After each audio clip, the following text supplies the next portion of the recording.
আসসালামু আলাইকুম ভিউয়ার্স, কেমন আছেন? আশা করি সবাই ভালো আছেন। এই দেখুন, আজকে আরেকটি মন্ত্র নিয়ে আপনাদের সামনে উপস্থিত হয়ে গেছি। এটা হচ্ছে অর্দঙ্গ বা প্যারালিস রোগের জন্য ৮ নম্বর মন্ত্র। একে থেকে আমি বলে আসতেছি, একে থেকে ১১টা মন্ত্র দিব। এটা হচ্ছে ৮ নম্বর। একে ধারে যদি না দেখে নেন তাহলে কোনো কিছুই বুঝতে পারবেন না। কারণ একে থেকে ১১টা পর্যন্ত মন্ত্র লাগবে একটা বেমারিকে সুস্থ করার জন্য। অর্দঙ্গ বা প্যারালিস রোগের জন্য একটা মন্ত্রতে কাজ হবে না। ১১টা মন্ত্র প্রয়োজন আছে কমসে কম। এই ১১টা মন্ত্রই আমি আপনাদেরকে দিয়ে দিলাম। ঠিক আছে? এটা ৮ নম্বর মন্ত্র। আমি ১১টা মন্ত্রই দিব। আর কয়েকটা দ্রব্যগুণ লাগবে সেটাও শুনে নেবেন। না হলে কিন্তু হবে না। ঠিক আছে? মন্ত্রটা দেখে নেন। মন্ত্রটি হচ্ছে শুন শুন গুরু গোসাই, জোর করি হাত, যা যা তুই দাঁড়াগো তার কাজ, চূড়ামাল ছাড়িয়া মানুষের পৃষ্ঠে দাইস জল, পুষ্প খাইয়া কৃষ্ণর অঙ্গ খান নাগিয়া যাইস, এক পুষ্প জল দিব কাত্যায়নীর কাছ, আরেক পুষ্প জল দিব হস্তায়নীর পাশ, জল পুষ্প খাইয়া তুষ্টিকর মন, যা যা তুই ইন্দ্রভুবন, ক্লিং কৃষ্ণ স্বাহা। ঠিক আছে? মন্ত্রটি আশা করি আপনারা বুঝতে পারছেন। আর না হলে লিখে নেন, আপনার স্ক্রিনশটও মেরে নিতে পারেন, যাতে আপনাদের বুঝতে কোনো ধরনের অসুবিধা না হয়। তার জন্য আমি স্পষ্ট ক্লিয়ার করে আপনাদেরকে আমি দেখাচ্ছি।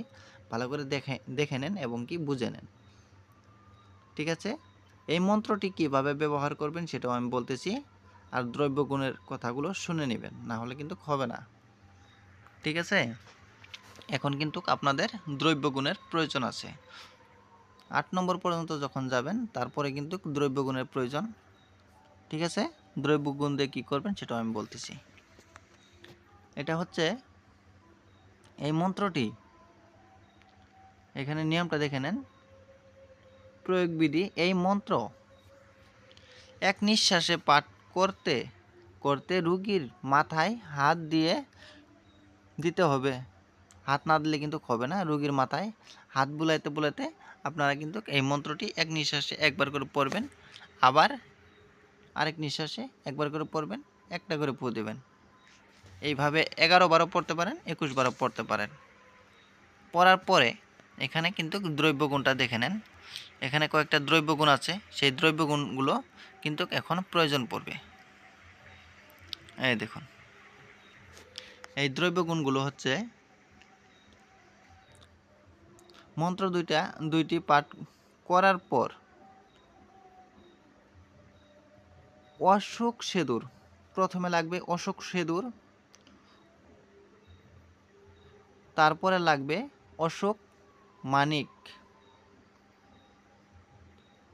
তারপরে লাগবে মুদ্রাসন, তারপরেরটা হচ্ছে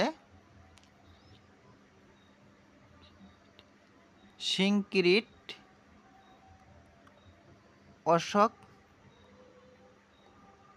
অশোক কপুর। ঠিক আছে? সিংকিরিট, অশোক কপুর লাগবে তারপরেরটা। এই 5টি দ্রব্য প্রতিটি 1 তোলা পরিমাণ নিয়ে গুঁড়া করে পুরাতন ঘিয়ের সঙ্গে মিশিয়ে রোগীর শরীরে মালিশ করিতে হবে। বুঝতে পারছেন? এই 5টা দ্রব্য একসাথে এক 1 তোলা পরিমাণে একটা করে আনবেন। একটা দ্রব্য 1 তোলা পরিমাণে নেবেন, নিয়ে সবকটাই আপনারা ভালো করে একদম ফিনিশ করে নেবেন।